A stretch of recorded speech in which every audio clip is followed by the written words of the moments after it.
C'est le lendemain matin, en me réveillant, que j'ai vraiment eu les larmes aux yeux, carrément.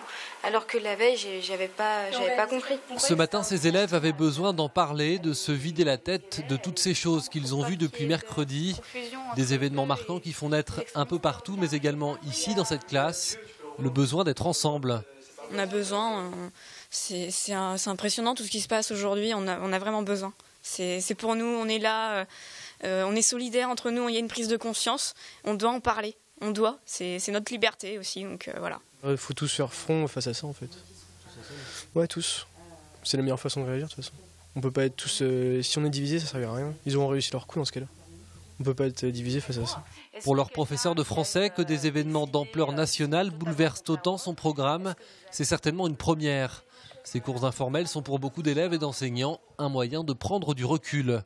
Ça m'est arrivé d'évoquer le 11 septembre, d'évoquer d'autres événements comme ça tragiques, mais d'être vraiment dans le ressenti, dans l'actualité, je crois bien que c'est la première fois pour moi en tant qu'enseignante du moins.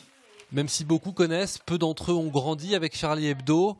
Ces crimes commis restent néanmoins une tragédie qui dépasse de loin le journal. Même si on ne connaissait pas le quotidien et qu'on ne suivait pas le Charlie Hebdo, on est affecté parce que cette menace n'a pas été la menace uniquement d'un simple média, mais ça a été la menace pour la France, pour une république, pour une liberté d'expression. Discuter, c'est aussi remettre les choses dans leur contexte afin que chacun reparte avec la même information, libre à eux ensuite d'en faire ce qu'ils veulent. Ils peuvent avoir aussi énormément d'informations, on parlait des réseaux sociaux tout à l'heure, c'est important aussi de faire le tri et de se dégager un petit peu de cette multitude d'informations qui peut un peu brouiller les pistes et faciliter les amalgames.